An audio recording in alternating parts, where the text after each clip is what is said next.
강혜신의 오늘의 미국.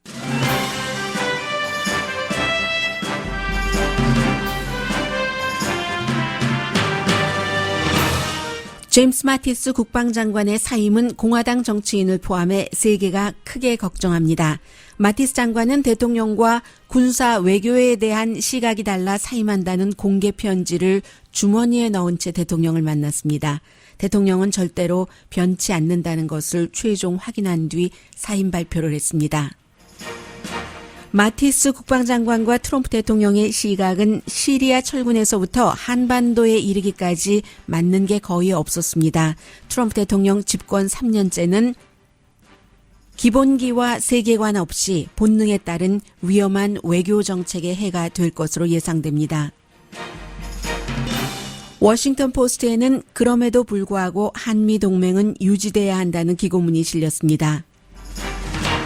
오늘이야말로 워싱턴에는 기적이 필요합니다. 멕시코 벽 쌓는 비용이 들어가지 않으면 어떤 예산안에도 서명하지 않는다는 트럼프 대통령의 입장이 변하지 않았습니다. 연방정부가 문을 닫는 크리스마스가 될 가능성도 있습니다. 지금 공화당 상원 의원들이 임시안이라도 서명하라면서 대통령을 설득하고 있지만 대통령은 연방정부 폐쇄는 기금을 허락하지 않는 벽 쌓는 기금 민주당 책임이라면서 정부 폐쇄를 경고하고 있습니다. 미국 국민도 분열돼 멕시코 벽 쌓기 찬성과 반대 기금을 각각 모금하고 있습니다. 3, 4분기 GDP가 조금 낮게 수정됐습니다. 아마존의 알렉사가 살인교사, 섹스 등의 대화까지 하고 있습니다.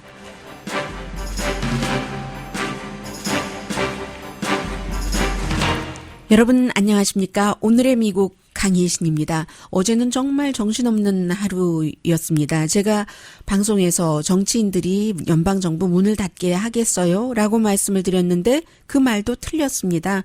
대통령이 어떤 형태라도 임시안이라도 서명하지 않겠다고 했고 그 부분은 이제 잠시 뒤에 말씀드리겠습니다만은 지금 공화당 정치인들이 트럼프 대통령을 만나서 설득시키고 있습니다만 글쎄요, 대통령이 설득될지는 모르겠습니다.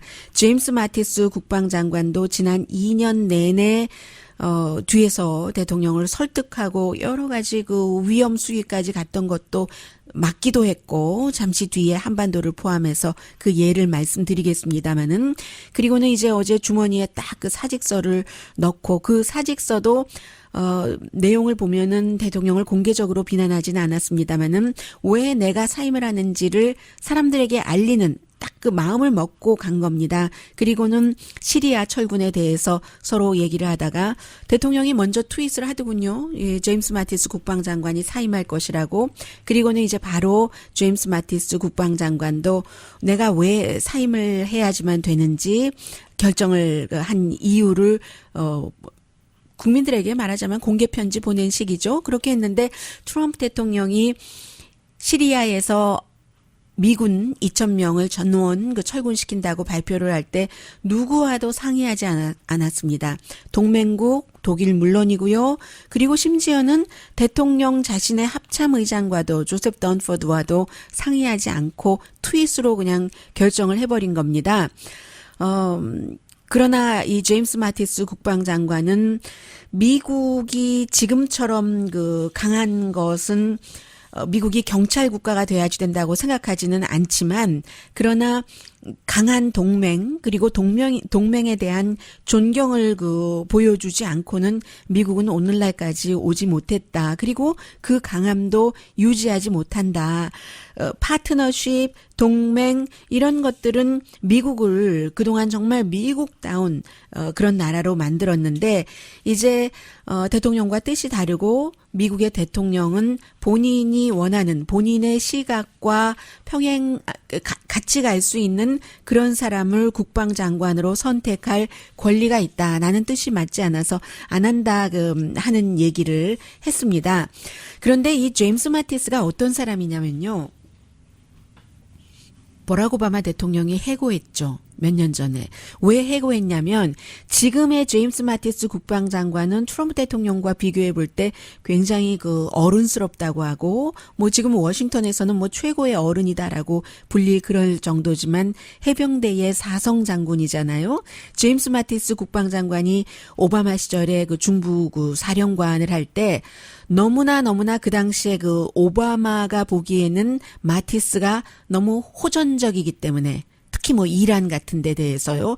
그래서 결국은 그를 말하자면 그 경질할 수밖에 없었습니다.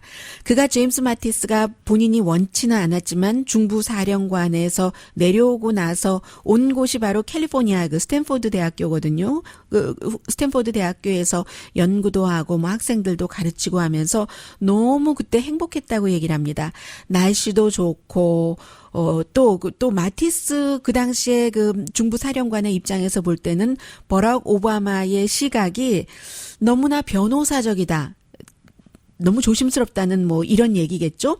그랬던 사람인데 이 사람이 이제 그 트럼프 대통령의 결점도 누구보다 잘 아는 사람이고요. 뭔가 그 충동적이고 하는 것. 그럼에도 불구하고 트럼프 대통령이 자신을 불러줬을 때 뭔가 그 애국하고 싶은 마음, 그런 마음에서 정말로 그 트럼프 대통령의 결정 같은 것에 본인이 경험이 많고 하니까 도움이 될 수 있다고 생각을 했던 겁니다.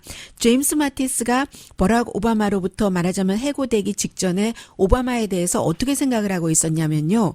그 당시에 버락 오바마도 동맹국을 비난했거든요. 프랑스, 영국 이런 국가들이 무임승차한다고 프리라이더들이라고 비난을 해서 그때 또 제임스 마티스는 동맹국에 대해서 저렇게 말을 할 수 있어? 라고 생각을 했었던 사람인데 막상 그 트럼프 대통령과 함께 이 나라를 위해서 애국하겠다라고 일을 2년 동안 해봤는데 이리저리 해보니까 이제는 트럼프 대통령이 변치 않을 것이다. 더 이상은 내가 도움도 못 되고 해서 사임이 되는 거거든요. 마지막 행정부에 남아있던 장군이에요. 존 켈리가 12월 달에 뭐 사임한다고 하고, 그리고 누가 있었죠? HR 맥메스터, 국가안보보좌관. HR 맥메스터의 경우는 뭐 정말로 그 전쟁터에서도 대단하게 싸웠지만 그 사람이 역사학자이기 때문에 역사를 학생들에게 가르치기도 했는데 트럼프 대통령에게 뭔가 브리핑하면 트럼프 대통령이 굉장히 싫어했다고 하잖아요. 그리고는 이제 제임스 마티스 국방장관까지 물러나게 되는 겁니다. 또 하나가 렉스 틸러슨 전 국무장관과 존 켈리 백악관 비서실장과 제임스 마티스 이 세 사람은 삼총사처럼 뭉쳐 있었던 사람이죠. 결국은 이 세 사람이 다 물러나게 되고 장군 출신 또 한 사람이 있네요. 마이클 플린 삼성 장군이죠. 해고될 수밖에 없었던 러시아 문제와 관련해서 지금 수사받고 있는. 그래서 이제 이 정도이고 그동안 제임스 마티스 국방장관이 트럼프 대통령이 치달고 가던 것을 막은 게 여러 가지가 있습니다. 지금 이슈가 되고 있는 시리아요. 시리아에 그 아사드가 국민에게 뭐 살상 무기를 그 사용했다는 것이 드러나고 난 뒤에 트럼프 대통령이 아니 그 인간을 왜 살려도 그 인간 죽여야지 빨리 죽여야지 빨리 이렇게 했었을 때 제임스 마티스가 선은 이렇고 후는 이렇고 이렇게 하면서 아사드 그 암살 내지는 살해를 막았고 그리고 두 번째는 아프가니스탄 전군을 그 철군한다고 2017년도에 대통령이 얘기를 했었던 적이 있습니다.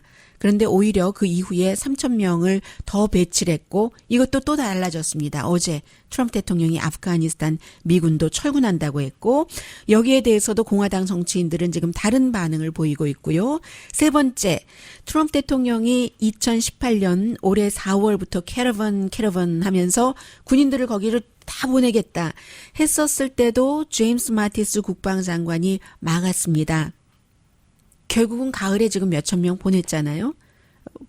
대통령이 보내고 나니까 제임스 마티스 국방장관이 군인이 대통령의 군 통수권자의 명령에 의해서 멕시코 국경에 가긴 했지만 미국 법이 미국 군인들이 그런 어떤 그 이민자들에 관한 일을 할 수 없기 때문에 방위군의 보조 역할만 할 겁니다. 라고 얘기를 했습니다. 네 번째, 캠페인 때부터 트럼프 대통령은 고문하는 것을 합법화하기를 굉장히 원했었고 그러나 제임스 마티스가 그것을 막았습니다.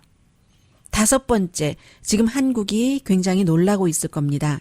주한미군 철군 문제를 얘기를 했었을 때 싱가포르 회담에서 그때 이 제임스 마티스 국방장관이 직접 한국에 그 안심을 시켰고요. 그리고 그 밥 우드워드 책 기억나시죠? 그 워터게이트 사건을 취재했었던 그 밥 우드워드 책에 보면은 대통령이 그 세계에 관한 인식 그 수준 정도가 5학년이나 6학년 정도밖에 되지 않기 때문에 왜 주한미군을 철군하면은 안 되는가 같은 것을 설명을 하는데도 못 알아듣고 알아듣기를 원치도 않고 하니까 제임스 마티스가 아주 자세히 풀어주면서 3차 대전을 막기 위해서는 지금 주한미군이 주둔하는 것이 맞다라고 얘기를 했었다는요. 이제 그런 다섯 가지를 제임스 마티스가 국방장관으로 막기는 막았지만 더 이상 시리아 철군을 막지를 못했고 시리아의 철군을 한다고 하니까 대통령 뜻대로 제일 좋아하는 것은 러시아와 이란이고요. 이제 활개를 치게 생겼으니까 시리아의 독재자 아사드도 정권을 유지하게 됐고 터키도 좋아하고요. 터키는 미국과 나토 동맹국이잖아요. 그런데 이제 시리아에 대해서는 의견이 다르기도 하고 시리아에서 미국에 정말 힘을 실어줘서 미국이 아이시스를 잡는데 큰 역할을 했던 쿠르드 이 시리아 내부의 쿠르드 분리주의자요. 이 쿠르드와 터키가 싸우고 있기 때문에 국경이 또 남북으로 이렇게 맞대고 있으니까는요. 이제 그 미국이 트럼프 대통령이 쿠르드족을 뭐 죽거나 말거나 상관없다 하고 버려버렸기 때문에 터키가 터키 내부의 쿠르드족을 잡고 나아가서 시리아의 쿠르드족까지 잡는 이것을 굉장히 지금 터키도 좋아하게 됐고요. 이스라엘도 한번 트럼프 대통령이 도와줬다고 영원히 도와주는 게 아닙니다. 이렇게 될 때 이란, 러시아가 다 힘을 합쳐서 터키와 시리아, 이 아사드 주변에 뭉치고 하면은 이스라엘이 더 고립이 되는 것이고요. 그러니까 불과 2,000명밖에 되진 않았지만 9.11 사태 이후에 미국이 이제 중동 각 지역의 미군을 어느 정도라도 주둔을 시키고 그쪽 지역이 확실히 도맡을 수 있을 때까지 또 훈련도 시키고 경찰력이나 군인들을요. 그렇게 하는 것이 상당히 아이시스라든가 세계 다른 나라의 미국을 포함해서 테러를 막는데 큰 힘을 쓴 것은 사실입니다. 그런데 이제 2,000명을 철군을 한다고 하니까 러시아가 이제 완전히 그쪽을 꽉 장악을 할 수도 있는 것이고 그러자 쿠르드 미국의 동맹이었던 쿠르드족이 그래? 그럼 우리도 수감하고 있던 아이시스 3,200명 풀어줄까? 하고 지금 의논 중입니다. 트럼프 대통령은 미군을 철군하는 이유가 아이시스 다 잡았는데 우리 돈 왜 써야 돼? 이제 나머지는 너희들이 알아서 해. 하는 것인데 3,200명 풀어주는 것을 지금 의논을 한다고 하고요. 오죽도 뭐 화가 나면 그렇게 하겠어요. 그래서 이제 시리아의 쿠르드족이 가장 고통을 받게 될 것이고 아이시스가 다시 그쪽으로 돌아올 수도 있고 이란도 곤란하고 가장 중요한 것은 항상 이런 때 민간인들이죠. 민간인들. 지금 시리아 이 철군 문제로 결국은 이 국방장관이 사임을 한다고 2월 28일까지만 한다고 얘기를 했어요. 이 부분에 대해서 애틀란틱의 편집장인 제프리 골드버그 씨가 아주 중요한 지적을 했습니다. 미국의 대통령 3년째의 외교 정책이 어떻게 될 것인가. 첫 해에는 트럼프 대통령이 외교에 대해서는 별로 신경을 쓸 여유가 없었습니다. 국내 이슈만 갖고 일을 했고요. 두 번째 해 올해는 굉장히 파괴적이었죠. 가는 곳마다 유럽 동맹국, 어디 동맹국 다 이렇게 치고 그 사이에 푸틴 또 김정은 위원장 아니면 세계의 독재자들 좋다는 얘기는 많이 하면서 그리고 그럼에도 불구하고 올해는 어느 정도까지는 지금 제임스 마티스 국방장관의 가이던스라고 할까요? 그런 것도 부분적으로 듣기는 했습니다. 그런데 이제 제임스 마티스 국방장관조차 가고 다 나가는 거예요. 그렇게 될 경우 트럼프 대통령의 집권 3년째는 그야말로 트럼프 언론이라는 거죠. 애틀란틱의 편집장이 하는 얘기입니다. 자신의 어떤 그 바탕도 없고 그 사람 표현 제가 읽어드리고 있어요. 분석력도 없는 본능에 대해서 과신을 하는 그런 그 힘으로 트럼프 대통령이 굉장히 위험한 집권 3기의 외교 정책을 쓸 것이다라고 하고요. 아이시스가 벌써 그 런던에 드론으로 공격한다고 협박을 해서 런던 공항 지금 문을 닫았습니다. 그리고 이제 한국 같은 경우는 북한이 트럼프 대통령과 직접 그 뭔가를 그 회담하기를 원하잖아요. 다른 사람들 다 제치고 마이크 폼페이오 국무장관조차도 그런 것이 이제 그 트럼프 대통령이 주한미군 그 돈 많이 드는데 거기에 왜도 철군해 버리지 하는 것도 있고요. 만약에 정말 이렇게 직접 접촉을 하게 되고 트럼프 대통령이 시리아에 군대를 철군을 하기로 하고 아프가니스탄도 지금 부분적으로 14,000명 있는데 뭐 7,000명을 일단 철군을 한다고 하나요? 반을. 그렇게 될 경우 주한미군 28,000명 철군하라는 명령 안 내리라는 법이 어디 있어요? 이제 제임스 마티스도 없는데 그게 이제 그 트로이 대학교의 데니엘 그 팽스턴 교수의 얘기이기도 하고요. 글쎄요. 그래서 지금 한국도 걱정이고 또 미국도 그 걱정이기도 하고요. 세계 모든 나라가 마찬가지입니다. 아프가니스탄에서도 미군을 철군한다고는 하는데 트럼프 대통령의 친구면서 굉장히 또 군사적으로도 강성인 사람이에요. 린지 그레이엄 의원은 지금 아프가니스탄을 방문했습니다. 이렇게 전투지에 갈 때는 주요 인물이 갈 때는 미리 다 동선이라던가 예정표 같은 것을 내놓지 않잖아요. 오늘 아프가니스탄에 가서 이제 미군들을 격려를 하고 하는데 미국 대통령이 한 번도 가지 않은 이라크와 아프가니스탄을 지금 공화당 정치인이 간 것이고요. 제가 지금 이렇게 말씀드리면서 한 가지 그 마음속에 계속 죄송한 부분이 있는데 물론 이 방송을 듣고 계시는 분 가운데서도 앞으로 이제 뭐 1월 달이면 또 뭐 훈련도 있고 하니까 군대에 아들 딸을 보내기 위해서 준비를 하고 계시는 분들도 계시고 직접 본인이 군인이 되려는 분도 계시고 또 시리아나 아프가니스탄, 뭐 이라크 같은 곳에 주둔하고 있는 자녀분을 두고 계시는 부모님들도 많이 이 방송을 듣고 계실 텐데 물론 트럼프 대통령이 돈을 왜 써 하는 것도 있고 뭐 우리가 그런다고 세계가 변하겠어 하는 것도 있고 그보다 어쩌면 더 중요한 것은 자신의 그 정치 기반 나는 무슨 일이 있어도 선거 공약에서 한 말은 지키는 사람이야. 예루살렘에 우리 미국 대사관도 옮겼고 임시적인 그런 그 건물이기는 하지만 철군한다고 했잖아. 철군하잖아. 본인의 기반을 만족시킬 수는 있지만 이런 목적으로 미군을 그 철군하는데 그것보다는 너무 그 중요한 이슈들이 있기 때문에 그쪽이 안전하지 않으면 미국 세계가 다 안전하지 않고 그것으로 인해서 경제도 휘둘리고 하니까 그래서 사람들이 걱정하지만 자녀가 미군에 복무하고 있는 그 가정에서는 참 이 크리스마스 때를 즈음해서 어딘가 그 전쟁터에서 근무하다가 돌아오는 그런 그 군인 가족을 우리 아들 딸들을 참 그 반기면서 이분들에게는 정말 좋은 뉴스가 되겠구나. 그 말씀을 못 드리는 게 너무 죄송하고요. 그런 생각을 안 해서가 아니라 그런 생각을 하지만 너무 큰 이슈 앞에서 말씀을 드리려다 보니까 자꾸 그 빠뜨리게 되는 거고요. 그러므로 인해서 이런 때 다시 생각을 하게 되죠. 아, 그분들이 정말로 항상 미국의 대통령들이 유니폼을 입은 우리의 그 아들과 딸들이라고 얘기를 하죠. 미군 주로 이제 젊은이들이 많으니까 특히 전투지에 가 있는 그런 경우에는 그래서 그런 사람들이 정말로 얼마나 희생을 하는가 그런 것도 느낍니다. 분명히 느끼는데 집으로 돌아올 수 있는 그 군인 측에서는 그 가족 측에서는 굉장히 좋겠지만 그만큼 임무들 미군 해외에 파병된 미군의 임무가 위대하고 희생적이다. 그렇기 때문에 이것을 우려하는 것이다 라는 말씀도 함께 드립니다.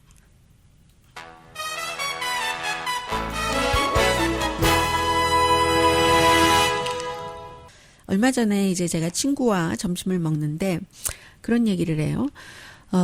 그 본인은 공화당이기는 하지만 트럼프 대통령에게 투표하진 않았고, 그리고 많은 사람들은 공화당이다 하면 또 다 트럼프 대통령에게 투표를 했다고 하는데, 그건 너무하지라고 얘기를 하는데, 뭐 트럼프 대통령이 다 잘못한다는 것도 아니고, 그리고 누가 알겠어요. 저를 포함해서.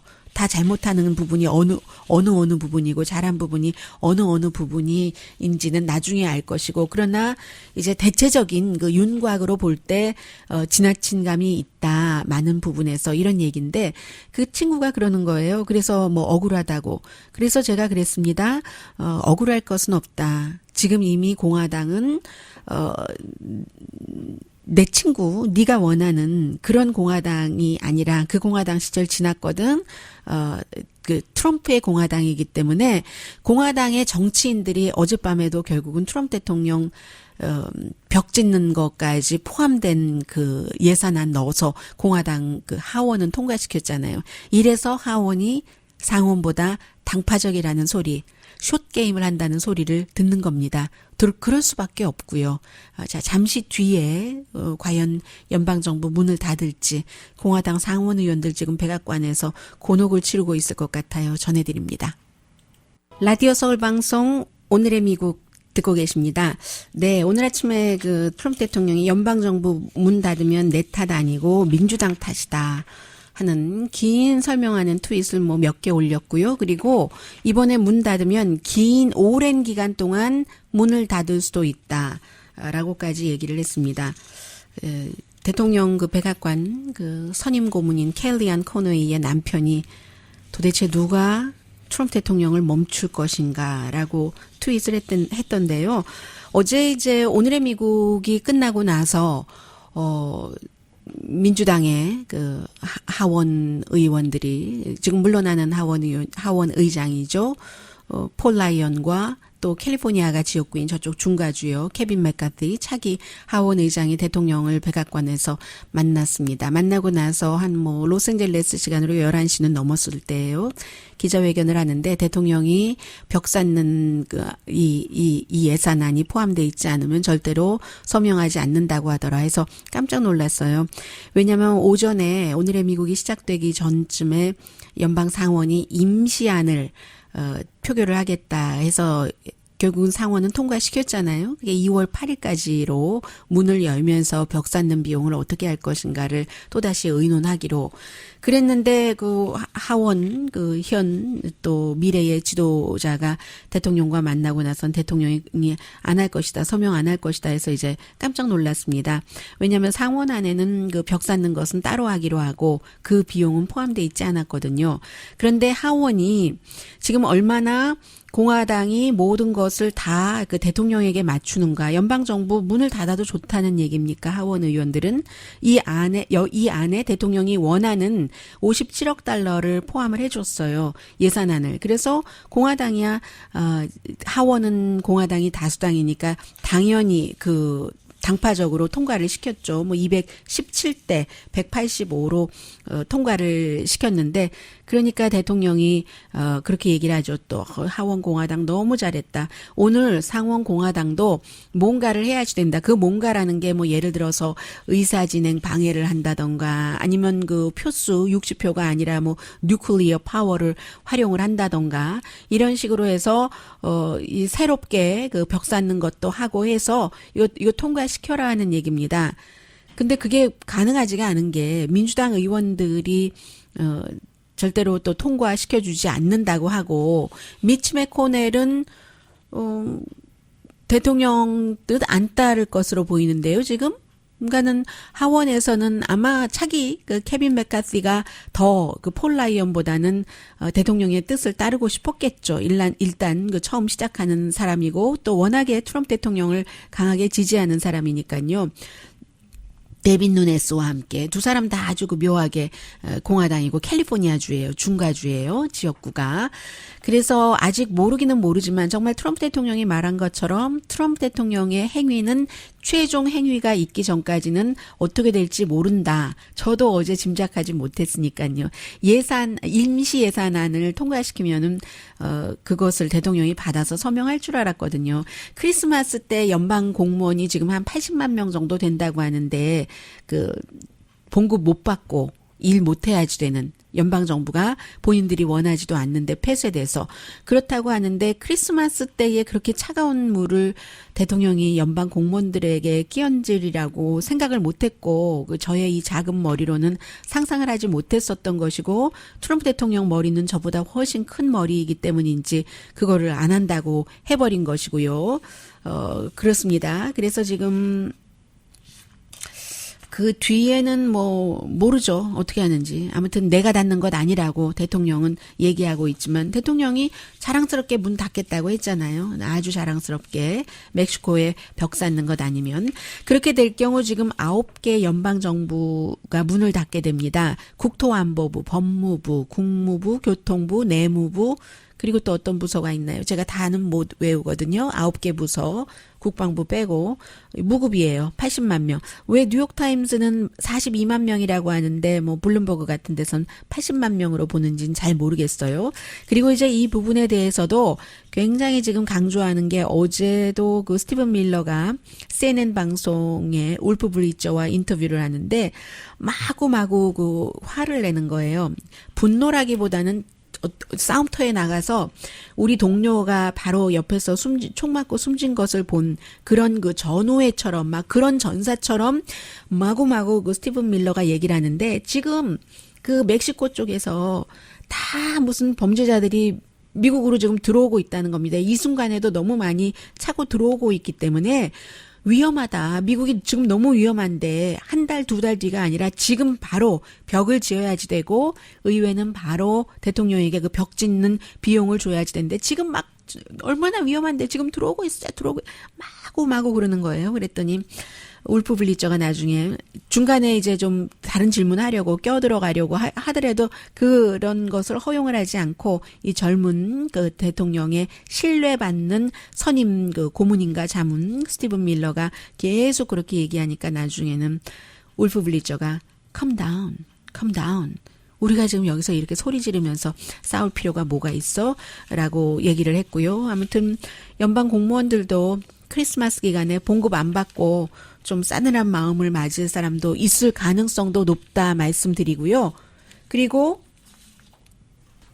이게 이제 처음에는 그 캠페인 때부터 갈라놓는 것, 분열하는 거 이런 것이 많이 또 성공을 하기도 했고 또 어떠한 그 이민에 관한 것은 거의 모든 것이 결국 쭉 따지고 보면 그렇게 가는 거죠. 많은 분들이 좀 전에 말씀드렸던 제 친구요. 예를 들어서 이민에 대해서 그 공화당의 이민안이 불법으로 들어오는 것을 막자는 것이지 누가 합법 이민자를 싫어하는 것이냐 이렇게 얘기를 하는데 실제로 말은 그렇게 하지만 그 미닝 자체가 이민자를 좋아하지 않습니다. 지금 트럼프 행정부에서는요. 어떤 때는 말이 중요할 때가 있고 어떤 때는 그 말 뒤에 마음이 더 중요할 때가 있잖아요. 이민자 자체를 좋아하지 않고 또 그것을 아주 그 가난하고 교육 못 받고 돈을 못 버는 사람들에게 저 인간들 때문에 당신이 요즘에 요 모양 요 꼴로 사는 거야. 그러니까 저 인간들을 내가 막아줄게. 그리고 저 인간들 중에 범죄자가 얼마나 많은 줄 알아? 그것도 못 들어오게 할게. 해서 이제 지금 트럼프 대통령의 지지 기반 가운데 상당 부분의 사람들이 트럼프 대통령의 이 같은 이민 정책, 난민 반대 정책을 굉장히 좋아하는 거잖아요. 그런 뜻이 있다는 것 자체에서 전반적으로 유색 인종도 싫어하고 이것은 사실은 알고 있어야지 되는 거예요. 그래서 이 캠페인이 성공을 했어요. 지금까지 2년 동안도 지지 기반이 흔들리지 않고 있습니다. 그것은 백인이다. 교육을 못 받았다, 돈을 못 번다, 시골에 산다, 다 이해할 수 있는 부분이에요. 그런 것을 그 분열의 정치로 삼는 그 정치인의 정치적인 마인드라고 할까요? 기구, 도구, 툴 같은 것이 이상적이라고 할 수는 없지만 뭐 정치인으로서는 어느 부분 더 큰 이상을 위해서 필요할 수도 있고 다만 이민자들은 내가 백인 시골에 사는 돈 못 벌고 대통령이 얘기하는 이민자가 당신 잡을 뺏어갔어.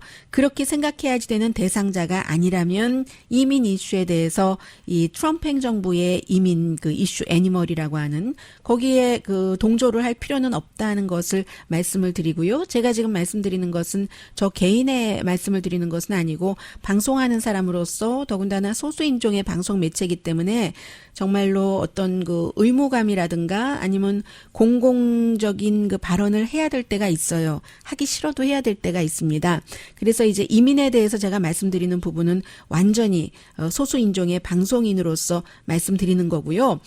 분열의 이런 정치가 지금까지 그의 기반을 단단하게는 했지만 이게 도대체 어디까지 갈 것인가. 미국이 너무 많이 분열돼서요. 예를 들어서 뭔가 어려운 사람이 있다. 창업을 해야지 되겠다. 할 때 이제 고펀드 이런 데 가서 펀딩을 하잖아요. 트럼프 대통령의 이민 벽사주자 하는 그런 그 지금 펀드도 있고요.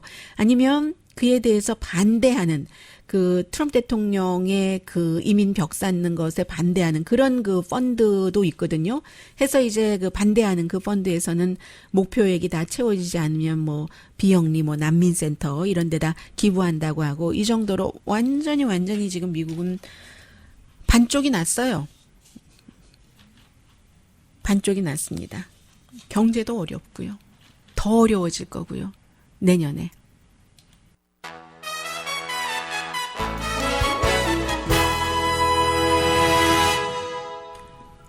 라디오 서울 방송 오늘의 미국 듣고 계십니다.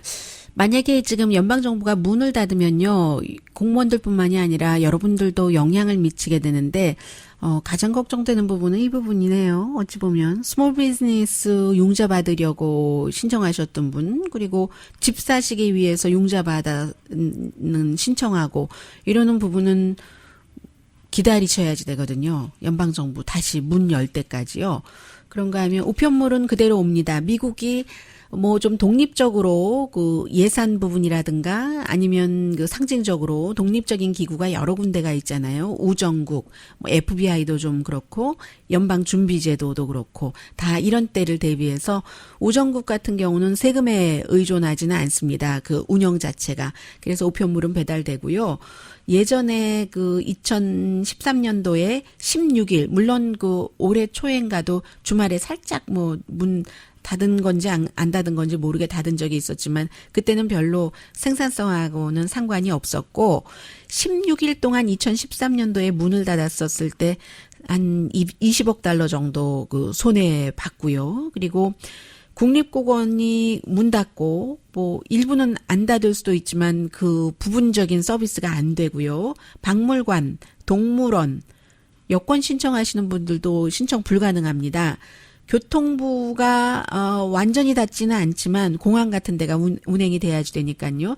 아주 필요한 인원만 있기 때문에 아마 그 여행 시즌에 줄 서고 기다리고 검색하는데 더 오래 걸릴 것 같고요. 또 중요한 부분이 있네요. 그 푸드 스탬프 받으시는 분들은 상관없습니다. 그대로 되고요. 연방 법정 같은 경우는 금방은 안 닫아요. 그런데 이 연방정부 폐쇄 지금 트럼프 대통령이 오래 걸릴 수 있다라고 얘기를 했잖아요. 오래 걸리면 10일 이상이 되면 연방 그 법원도 문을 닫아야지만 됩니다. 지금 나스닥 지수가 122포인트나 마이너스 나고 있고요. 그리고 S&P 500도 18.32포인트 마이너스. 어제도 뭐 마이너스였는데 오늘도 마찬가지고 다우도 당연히 뭐 이때 그린색일 리는 없겠죠. 그리고는 이제 그 3, 4분기에 다우지수 101포인트 마이너스입니다. GDP 성장률이 3.5%로 나왔었는데 다시 이렇게 항상 다시 하잖아요. 재점검해 보니까 최종적으로가 더 맞는 표현이네요. 3.4%더라. 뭐 큰 차이는 아니에요. 뭐 수출이라든가 사람들 소비하고 하는 것이 조금 달라졌다는 것이고 글쎄요. 지난번에 그 땡스기빙 때 사람들이 쇼핑을 너무 많이 해서 그런지 이번에는 뭐 폭발적인 뭐 쇼핑률이다 이런 얘기는 안 들리는 것 같고요. 아직은요. 그럼에도 불구하고 이 3.4% 성장률도 아주 큰 폭이에요. 올해 전체적으로 평균이 3%는 될 테고요. 그러면 2005년 이후에 정말 그 큰 폭으로 성장을 한 겁니다. 물론 오바마 시절에 4%가 넘어갔던 적도 잠깐 넘어갔던 적도 두 번인가는 있기는 있었는데요. 어쨌든 경제가 수치상으로는 이렇게 아직도 좋다. 그러니까 이자율을 올려야지 된다 하는 거고, 일부는요, 이 투자가들 가운데서 내년에 조금 완만하게 올릴 것이다. 연준이 그렇게 발표를 했지만 아예 안 올릴 것으로 보고 있는 사람도 있습니다. 그런데 그게 꼭 굿뉴스가 아니에요. 그만큼 또 경기가 나빠질 수 있기 때문에 주식시장 어제 오늘 올해 많이 올랐었던 건 거의 까먹은 거나 마찬가지가 될 수 있는데 12월 달 중에서 아주 최악의 10년 넘어 만에 최악의 12월 달을 맞았다고 하잖아요. 그런데 이제부터 시작이다. 대단한 고통이 이렇게 보는 전문가가 현재로서는 상당히 많고요. 또 하나는 아마존의 알렉사를 갖고 계신 분들 많으시죠? 저는 없거든요. 그래서 물어보니까 요즘 몇십 달러만 주면 알렉사를 산다면서요. 친구 사무실에 갔더니 하는 거 보니까 알렉사 음악 좀 틀어 하니까 무슨 음악이 쫙 나오고 그다음에 이 음악 스킵해 하니까 스킵하고 다음 음악으로 쫙 가고 이러던데요. 보니까 날씨를 알려주고 무슨 음식 오더를 어디다가 해주고 음악 틀어주고 저장된 것 가운데서 이런 것뿐만이 아니라 이제는 그 알렉사가 살인 예를 들어 알렉사는 대화를 하잖아요. 아마존 그 에코 같은 스피커는 스피커의 기능을 하고 알렉사는 비서 이런 기능을 하는데 kill your foster parent 이런 말도 안 돼요. 포스터 부모 킬해. 이 굉장히 위험한 거죠. 이렇게 될 경우는 이게 정상적으로 어떤 알렉사에서나 다 이런 게 나오는 것은 아니지만 이 정도가 되면은 결국은 인공지능이 인간을 지배할 수도 있다는 것에 좀 어느 정도 동의가 가는 좀 무서워지는 미국 사람들이 굉장히 많은 사람들이 알렉사라든가 이런 새로운 기구를 사용을 하거든요. 스마트폰은 성인의 4분의 1이 사용을 하고 그 가운데 이제 또 얼만큼이 알렉사, 아마존 에코 같은 것을 사용을 할 텐데 무서워요. 아무튼. 네. 제가 그래서 요즘에 밤에 자기 전에 예전 음악들 무척 많이 듣는다는 것 아니겠어요. 니나 시몬, 이런 음악 등등 해서 1965년도에 해리 베라폰테와, 나나 무스쿠리, 한 사람은 얼굴 하얗고 한 사람은 아주 까만 그런 사람들, 그 두 사람이 65년도에 흑백이 같이 노래를 부른 그리스어를 번역을 하자면 If You Are Thirsty 이런 노래를 듣는다던가 옛날로 돌아가고 싶잖아요. 이런 얘기 나올 때마다 무서워서요. 아주 무서워서요.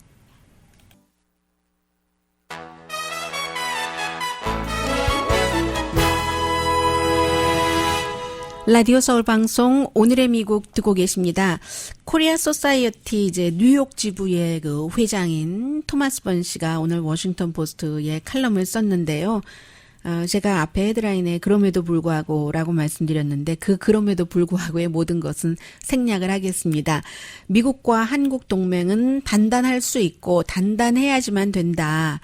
이제 특히 북한이 미국이 뭔가를 해주기 전에 비핵화 우리는 안 한다라고 어제 읽어드렸죠. 북한의 중앙통신의 어떤 개인의 이름으로 쓴 그런 컬럼 내지는 의견서에 대해서 60년이나 민주 안보에 대해서 동맹을 맺어왔는데 물론 문재인 대통령이 좀 속도가 빠른 것은 한반도 평화를 위해서는 정말로 드문 기회이기 때문에 그렇다 이해는 하더라도 속도는 빠르고 등등의 여러 가지 문제가 있지만 그럼에도 불구하고 지금 또 트럼프 대통령이 방위비 분담도 거의 2배를 내라고 하잖아요. 8억 6천만 달러 내는 것을 13억 내라고 하고 이런 거 다 제쳐두고 한국도 미국도 서로 필요하다. 미국으로서는 동북아시아가 균형이 돼야지 미국 경제에도 좋고 글로벌 지금 다 시스템도 돼 있고 하잖아요. 안보도 그렇고 패권도 그렇고 또 한국도 미국이 필요하고 그래야만 된다 하는 당위성을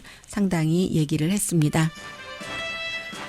루스 긴스버그 연방 대법관이 또 지금 수술 중이라고 하네요. 이번에 폐를 수술 중인데 종양 성분은 아니고 종양 비슷한 것이 있어서 제거 수술을 한답니다.